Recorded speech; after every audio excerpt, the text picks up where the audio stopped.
ان کا تذکرہ کریں یا نہ کریں، ملائکہ ان کا تذکرہ کرتے ہیں، ساری کائنات ان کا تذکرہ کرتی ہے، جمادات، نباتات، کائنات کا ذرہ ذرہ ان کا تذکرہ کرتا ہے۔ یہ اور بات ہے کہ ہم اس تذکرے کو سن نہیں پاتے، سمجھ نہیں پاتے۔ کائنات کا ذرہ ذرہ تذکرہ کرتا ہے حضرات محمد و آل محمد علیہ السلام کا۔ اور ملائکہ تو مستقل ایک بہت بڑی تعداد ہے ان فرشتوں کی جن کا صرف ایک کام ہے، کوئی اور کام ہے ہی نہیں، اور وہ ہے ذکر محمد و آل محمد۔ اور اس کے بہت سے دلائل ہیں، لیکن سب سے مشہور جو آیت ہے آپ میں سے ہر ایک کو یاد بھی ہے، اور وہ آیت یہ ہے کہ ان اللہ وملائکتہ یصلون علی النبی یا ایھا الذین آمنوا صلوا علیہ وسلموا تسلیما۔ اللہ اور اس کے ملائکہ، اللہ اور اس کے خاص ملائکہ ان پر درود بھیجتے رہتے ہیں۔ یعنی یہ جو خاص ملائکہ ہیں ان کا مستقل وظیفہ یہ ہے کہ وہ صرف درود بھیجتے رہتے ہیں سرکار رسالت مآب پر اور آپ کے اہل بیت اطہار پر۔ ہاں حاشا و کلا، کبھی صرف جب درود پڑھیں تو اللہم صلی علی محمد کہہ کے رک نہ جائیں، یہ درود قبول نہیں ہوگا، کیونکہ خود پیغمبر نے فرمایا ہے لا تصلوا علی الصلاۃ البتراء، دیکھو ہمارے اوپر ناتمام اور ناقص صلوات نہ بھیجنا۔ پوچھنے والوں نے پوچھا کہ یہ ناتمام اور ناقص صلوات کیا ہے؟ کہا جب صلوات بھیجو تو میری حال کو اس میں شریک کرو۔ تو یہ ایک سلسلہ چل پڑا گفتگو کا، تم بہت سی باتیں عرض کرتا جا رہا ہوں۔ پہلی بات یہ کہ ذکر محمد و آل محمد ہو قرآن کی روشنی میں۔ قرآن کی روشنی کیسے سمجھیں گے؟ جب قرآن کی زبان سمجھیں گے، اسی لیے میں نے عربی زبان سیکھنے کی بات کی۔ عربی زبان سیکھیں، دنیا کے بھی قفل کھل جائیں گے،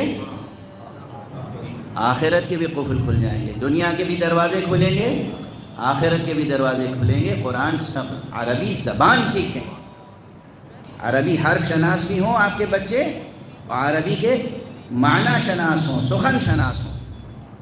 اور جب یہ ایسے سخن شناس ہوں گے اور مسلسل قرآن مجید کی تلاوت کریں گے تو یقین فرمائیے کہ یہ قرآن مجید اپنے سامنے بیٹھ کر تلاوت کرنے والے کے علم میں، عرفان میں، وجدان میں مسلسل اضافہ کرتا رہتا ہے۔ توجہ ہے، یہ فقیر اپنا تجربہ عرض کر رہا ہے، اور ہمارے جیسے کتنے طالب علموں کے تجربے میں یہ بات ہے۔ بڑی سے بڑی علمی مشکل گتھی سمجھ میں نہیں آ رہی ہے، اللہ سبحانہ و تعالیٰ نے یہ کیوں کیا، یہ کیوں خلق کیا، ایسے سوالات آتے ہیں نا دماغ میں۔ یا فلسفے کی مشکلیں، منطق کی مشکلیں، علمی مشکلیں، نصابی مشکلیں، کچھ طلبہ بھی ہوں گے اس محفل میں، نصابی مشکلیں، سلیبس میں جو کتابیں ہیں اس کی مشکلیں۔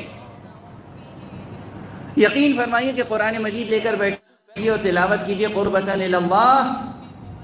قرآن مجید کی تلاوت اگر استمداد الہی کی نیت سے کریں گے، تلاوت ختم کر کے اٹھیں گے نہیں کہ وہ مشکل حل ہو جائے گی۔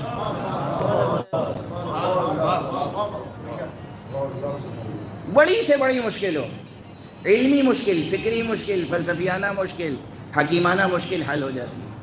اور اس طرح انسان کا ذہن، انسان مومن کا ذہن، انسان مومن کا قلب، انسان مومن کی روح بلند سے بلندتر ہوتی چلی جاتی ہے۔ اور جب بلند سے بلندتر ہوتی چلی جاتی ہے تو قرآن مجید اپنے پڑھنے والے کو اس طرح خداداد کشش کے ذریعے سے، نوری کشش کے ذریعے سے اٹھاتا ہے، بلند کرتا ہے کہ وہ اپنی سطح پر لا کر جس کو پہچنوانا چاہتا ہے پہچنوا دیتا ہے۔ وہاں جا کر معرفت حاصل ہوتی ہے کہ محمد کون ہے، علی کون ہے، فاطمہ کون ہے، حسن کون ہے اور حسین کون ہے۔ ایک صلوات پڑھ دیجیے۔